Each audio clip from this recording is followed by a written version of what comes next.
मैं दीपक वर्तवाल education academy के online platform पर आपका स्वागत करता हूं।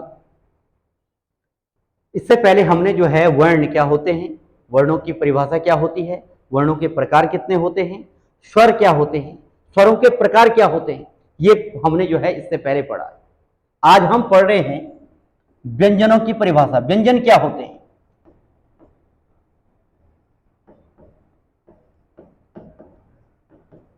व्यंजन की परिभाषा पढ़ रहे हैं। स्वरों के वह प्रतिनिधि रूप, स्वरों की सहायता से उच्चारित होने वाले वर्ण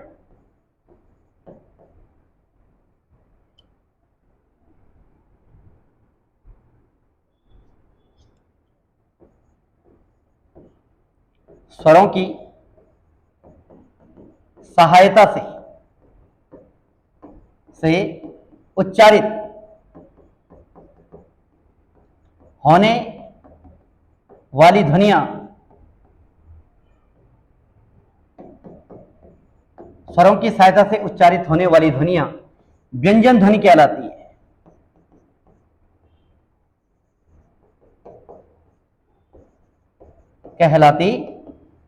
है। स्वरों की सहायता से, यानी कि स्वर आने चाहिए। स्वरों की सहायता से जो ध्वनियां जो है बनेंगी, उन नई ध्वनियों को कहा जाएगा व्यंजन ध्वनियां। उनके मूल में जो है स्वर ध्वनियां आनी जरूरी है। जैसे क में जो है अ की मात्रा है अ, का तो का में जो है आ की मात्रा है।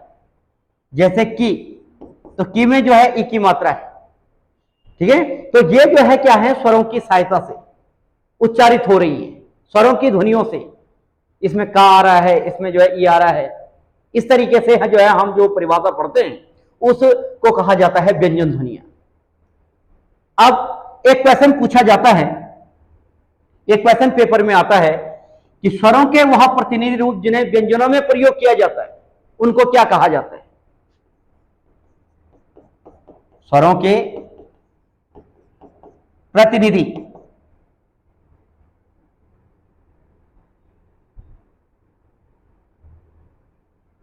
स्वरों के प्रतिनिधि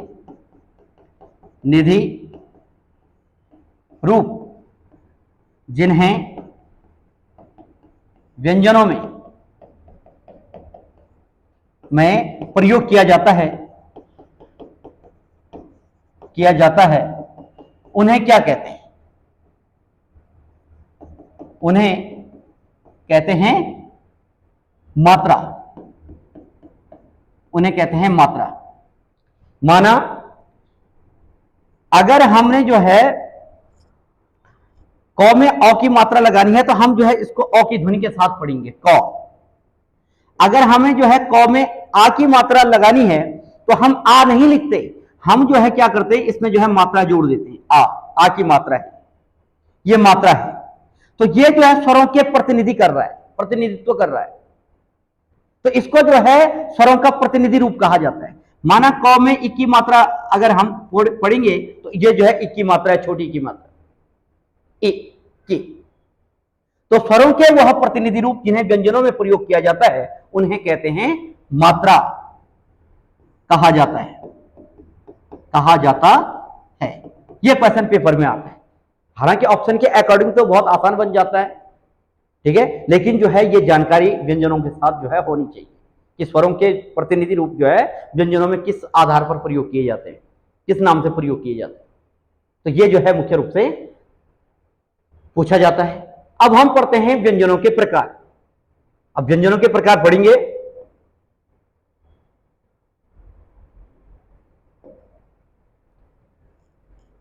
सबसे पहले तो उच्चारण के आधार पर जो है व्यंजनों के जो प्रकार होते हैं, उच्चारण के आधार पर, तो उच्चारण के आधार पर जो है व्यंजनों के प्रकार होते हैं। एक तो स्पर्श व्यंजन, इसके बाद जो है इसके बाद आता है, इसके बाद मैं आपको बताऊंगा अंतस्थ व्यंजन, फिर आता है ऊष्म व्यंजन। ठीक है, स्पर्श के आधार पर जो है 3 प्रकार के जो है व्यंजन होते हैं। सबसे पहले बात करते हैं स्पर्श व्यंजन।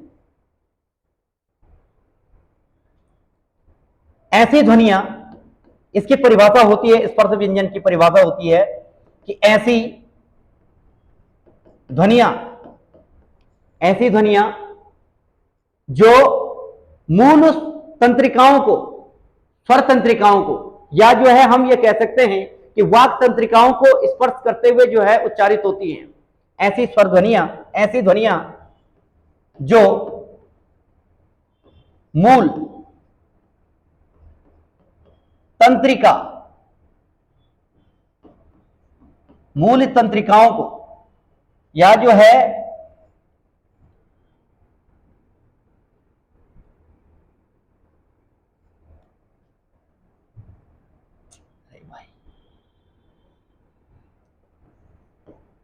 वाक तंत्रिका,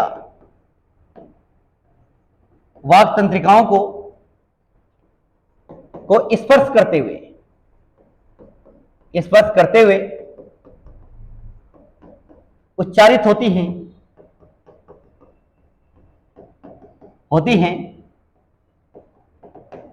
ऐसी ध्वनियां जो मूल तंत्रिका या जो है वाक तंत्रिकाओं को स्पर्श करते हुए उच्चारित होती हैं, उन्हें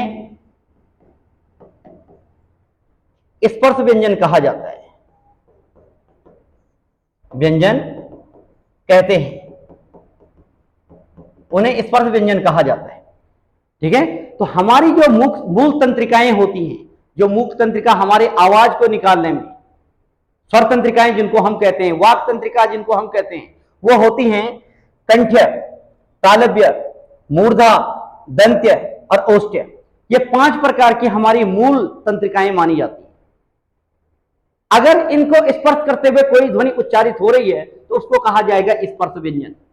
तो ऐसी ध्वनियां जो मूल तंत्रिकाओं को स्पर्श करते हुए उच्चारित होती हैं, उन्हें स्पर्श व्यंजन जो है कहा जाता है। ये याद रखना, ये इसकी जो है परिभाषा है। अब पेपर में क्वेश्चन आता है कि भाई स्पर्श व्यंजन की संख्या कितनी होती है, तो इसलिए मैंने ये यहां पर अलग से जो है दिखा रखा है कि स्पर्श व्यंजन की जो संख्या होती है वो हमेशा जो है 25 होनी चाहिए। 25 से न तो कम न तो ज्यादा। स्पर्श व्यंजन की जो संख्या होगी वो 25 होती है। 25 कैसे होती है वो समझते हैं।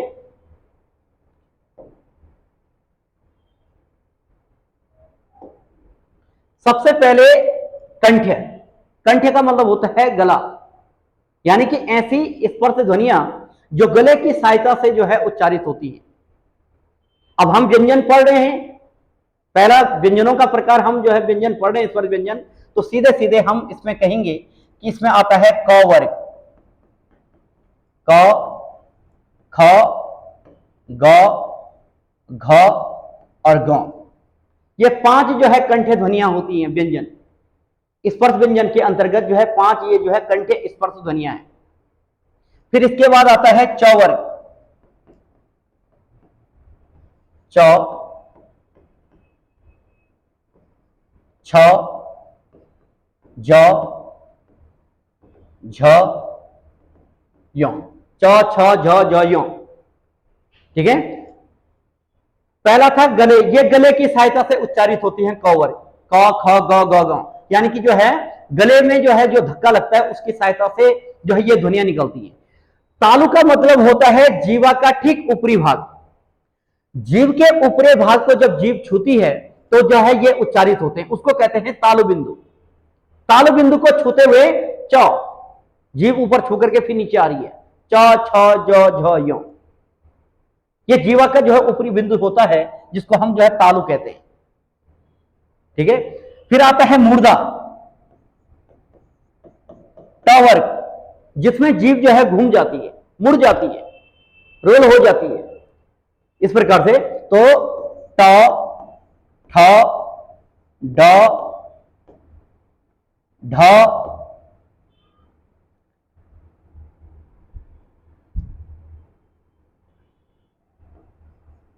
ढ, अण, ट, ठ, ढ, ढ, अण। ये जो है क्या होती हैं 5 ध्वनियां ये भी होती है। इसके अलावा जो है फिर आता है त वर्ग। त वर्ग में आता है त, थ, द, ध और न। यह जो है चार ध्वनि, 5 ध्वनियां ये भी होती है। त, थ, द, ध, न। दंत्य का मतलब होता है कि दांतों को स्पर्श करते हुए जो ध्वनियां उच्चारित होती है उनको कहा जाता है दंत्य ध्वनियां। तो जीभ जो है दांतों को छूते हुए त, थ, द, ध, न, हम जो है इस तरीके से पढ़ते हैं। फिर आता है ओष्ठ्य, प वर्ग, पावर, प, फ, ब, भ और म। ये जो है 5 ध्वनियां ये भी होती है। तो आप काउंट करेंगे तो इनकी संख्या निकल जाएगी 25। 5 ये है और 5 जो है प्रत्येक वर्ग में आते हैं, तो 25 इसकी जो है संख्या होती है। ठीक है, तो सबसे पहले अगर वो स्पर्श व्यंजन पूछता है तो स्पर्श व्यंजन इन्हीं 25 में से। हाँ, एक चीज ध्यान देने वाली बात यह भी है कि अगर स्पर्श व्यंजन के प्रकार पूछेगा तो प्रकार होते हैं इसके 5। स्पर्श व्यंजन के 5 प्रकार हैं, कंठ्य, तालव्य, मूर्धा, दंत्य और ओष्ठ्य। 25 को हम जो है इन 5 में पढ़ते हैं। और अगर संख्या पूछता है तो तब 25 है। संख्या और प्रकार में कंफ्यूजन नहीं होना है। सबसे पहले अगर प्रकार पूछता है तो प्रकार है कंठ्य, तालव्य, ओष्ठ्य, दंत्य और ये इस प्रकार। ये जो है मुख्य रूप से प्रकार है और ये जो है इसकी संख्या है टोटल जो हम जो है पढ़ रहे हैं। ये ध्यान दीजिए। दूसरी बात, कभी कभी वो जो है स्पर्श व्यंजन ना पूछ करके वो कहता है कि वर्गीय व्यंजन कितने प्रकार के होते हैं। वर्गीय व्यंजन, तो स्पर्श व्यंजनों को अलग अलग वर्गों में विभाजित होने के कारण वर्गीय व्यंजन भी कहा जाता है। क वर्ग, च वर्ग, ट वर्ग, त वर्ग, प वर्ग। क ख ग घ ङ, च छ ज झ ञ, ट ठ ड ढ ण, त थ द ध न, प फ ब भ म। ये जो है 5 वर्गों में मिलते हैं। इसलिए वो कभी कभी सीधे जो है कह देता है कि वर्गीय व्यंजनों की संख्या कितनी होती है जो वर्ग में पढ़े जाते हैं। तो वर्गीय व्यंजनों की संख्या भी 25, यानी कि वो स्पर्श व्यंजन को पूछ रहा है। ये थोड़ा सा पेपर के लिए आपको जो है ये चीजें ध्यान देनी पड़ेगी कि ये अलग अलग वर्गों में होने के कारण जो है इनको कहा जाता है वर्गीय व्यंजन। एक चीज ये ध्यान दीजिए। इसके बाद हम पढ़ेंगे कुछ अन्य ध्वनियां भी होती हैं। अन्य ध्वनियों को जो है जैसे अगर हम कहते हैं कि माना जो है अभी तक हमने केवल जो व्यंजनों की बात की, अगर मैं कहूंगा कि मतलब स्पर्श व्यंजन के अलावा और कौन कौन की ध्वनियां स्पर्श होती हैं, तो ध्वनियों में तो तब स्वर भी आ जाएंगे, अंतस भी आ जाएंगे, ऊष्म भी आ जाएंगे, वो जो हमने अभी बताए नहीं। तो ये याद रखना कि कंठ्य ध्वनियों में जो है अ और आ, ये कंठ के अंतर्गत पढ़े जाते हैं। विसर्ग और ह ध्वनियों को भी लिया जाता है जो स्पर्श व्यंजन के भाग नहीं, इनको भी जो है स्पर्श व्यंजन कहा जाता है, स्पर्श ध्वनियां कहा जाता है। अगर स्पर्श ध्वनि कहेगा तो अ, आ, विसर्ग, इसको जो है विसर्ग कहते हैं। ये विसर्ग है, ये विसर्ग है। विसर्ग और ह ये भी गले की सहायता से उच्चारित होती है। दूसरा, अगर वो कहता है कि तालव्य, तालव्य ध्वनियां क्या होती हैं, तो तालव्य ध्वनियों के अंतर्गत आ जाता है ए, ई, य और श। ये भी, ये 4 ध्वनियां जो है ये स्पर्श व्यंजन नहीं है, लेकिन अगर ध्वनियां पूछेगा तो इनको भी जो है स्पर्श ध्वनियों में जो है रखा जाता है। व्यंजन नहीं है लेकिन ये भी आते हैं इसके अंतर्गत। मूर्धा में आ जाता है र, री और प वाली स, ये वाली, इसको कहते हैं दंत्य स, इसको कहते हैं मूर्धन्य स। ठीक है, तो जो है इस तरीके से र, री और स को जो है पढ़ा जाता है। फिर आता है दंत्य। दंत्य मतलब जो स्पर्श व्यंजनों के अलावा जो है दांतों की सहायता से उच्चारित होती है। ठीक है, तो इस तरीके से जो है हम इसको पढ़ते हैं। इसमें आ जाता है जैसे र वाली स, ये वाला दंत्य में इस तरीके से पढ़ेंगे। और ओष्ठ्य ध्वनियों में आ जाता है उ, उ, ये ध्वनियां उ ध्वनियां, तो ये स्वर नहीं है, अभी बता रहा हूं मैं, ये जो है व्यंजन नहीं है, मतलब स्पर्श व्यंजन तो नहीं है ये, लेकिन जो है स्पर्श ध्वनियां जरूर हैं।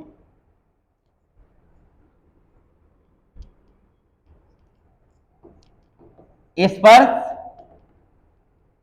ध्वनियां, इनको कहा जाता है। ये अन्य स्पर्श ध्वनियां हैं, ये थोड़ा देखना है।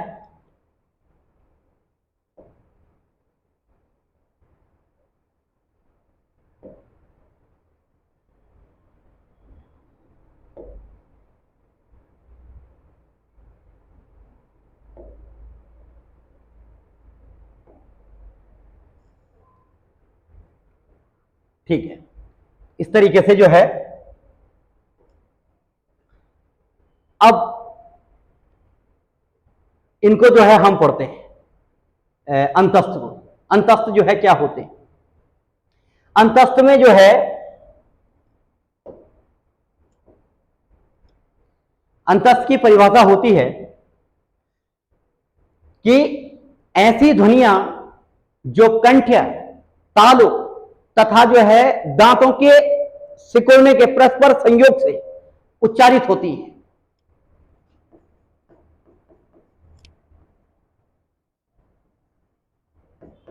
ध्वनियां जो कंठ, तालु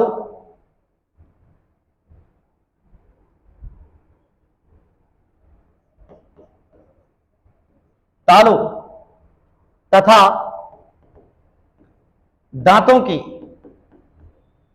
के परस्पर संयोग से उच्चारित होती हैं, उन्हें अंतस्थ ध्वनियां कहा जाता है, ध्वनि कहते हैं। ऐसी ध्वनियां जिसमें जो है गला, तालु, दांत जो है एक साथ परस्पर जो है योग देते हैं एक साथ, तो उनको कहा जाता है अंतस्थ ध्वनियां। या हम ये भी कहते हैं, कभी इसकी परिभाषा कुछ जगहों पर यह भी मिलती है कि ऐसी ध्वनियां जो मुख में अंदर की ओर स्थिर होते हुए उच्चारित होती हैं। अगर हम जो है इनके उदाहरण होते हैं जैसे य, र, ल और व, य, र, ल, व जो है इनके उदाहरण होते हैं अंतस्थ के।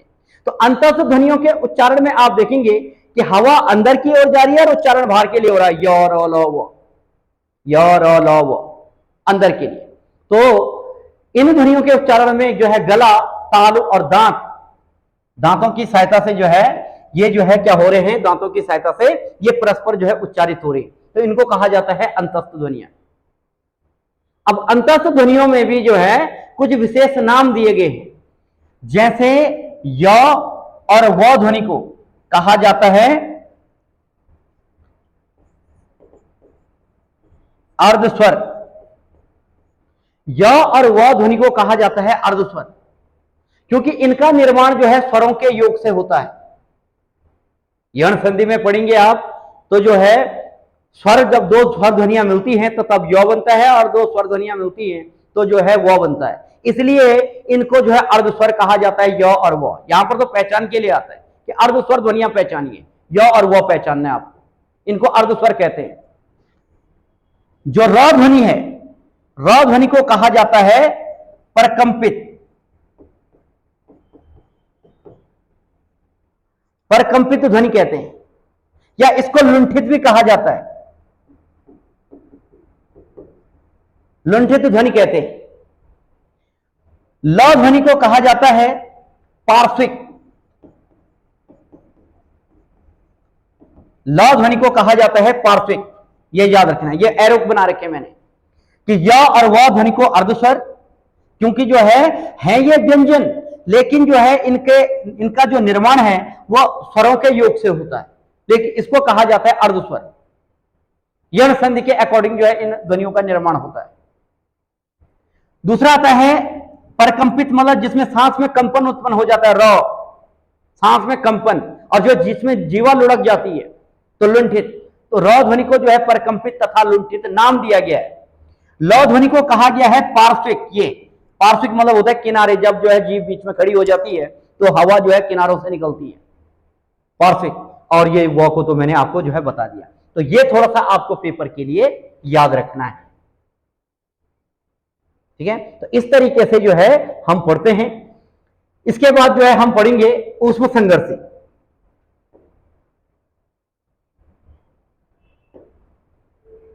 अब पढ़ेंगे ऊष्म संघर्षी, यानी कि ऐसी ध्वनियां जिनके उच्चारण में गर्म हवा संघर्ष के साथ बाहर निकलती है मुंह से। ऐसी ध्वनियां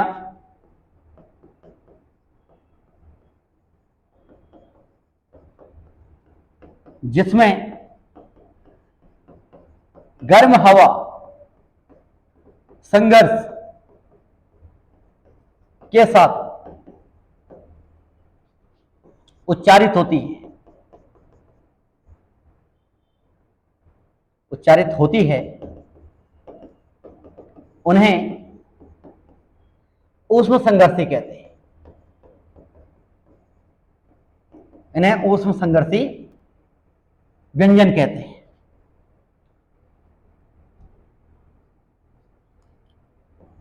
व्यंजन कहा जाता है,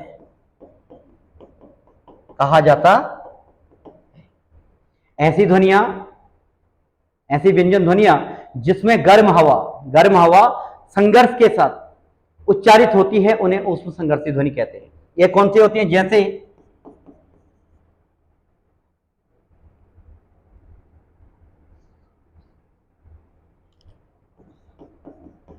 जैसे श, स, ह, ऊष्म संघर्षी व्यंजन, ठीक है। तो ये होते हैं श, श, ह, यानी कि इन तीनों स का उच्चारण स्थान जो है अलग अलग है। इस स को कहा जाता है तालव्य स, अभी बताया था, तालव्य स। इस स को कहा जाता है मूर्धन्य स, और इस स को कहा जाता है दंत्य स, और इसको कहा जाता है ह ध्वनि को कहा जाता है स्वरयंत्र मुखी ध्वनि, स्वरयंत्र मुखी ध्वनि भी कहते हैं इसको, और इसको कहा जाता है काकल्य ध्वनि। काकल्य ध्वनि भी जो है इसको कहते हैं। तो इसलिए इसको ऊष्म संघर्षी ध्वनि कहते हैं। श, श, श, ह, जिन ध्वनियों के उच्चारण में गर्म हवा संघर्ष के साथ उच्चारित होती है, ठीक है, मुंह से कुछ उच्चारित होती है, उसे जो है कहा जाता है यह ऊष्म संघर्षी ध्वनि, ठीक है। इसके बाद हम पढ़ते हैं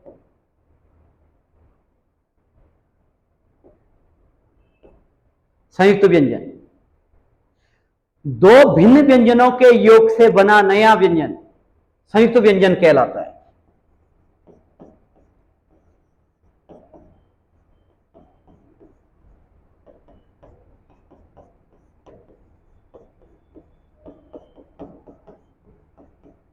दो भिन्न व्यंजनों के योग से बना नया व्यंजन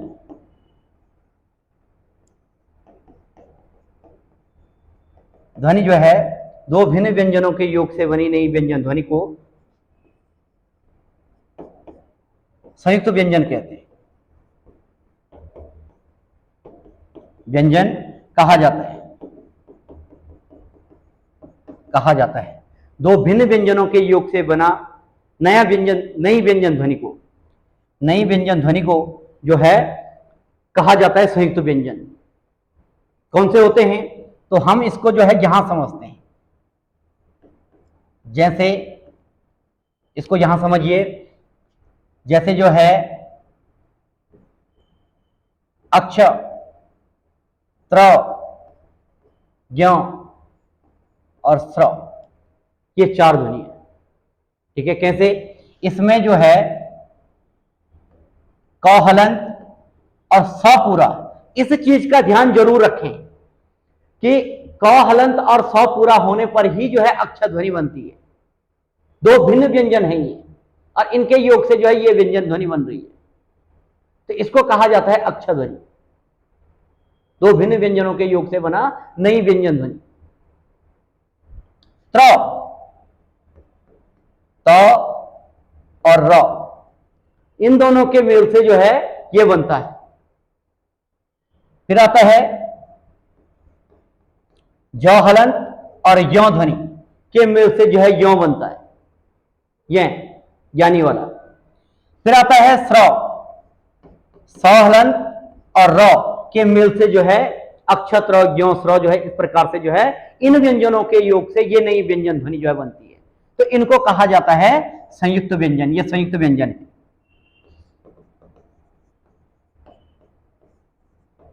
व्यंजन इनको कहा जाता है। ये संयुक्त व्यंजन के अंतर्गत जो है आ जाता है। ठीक है।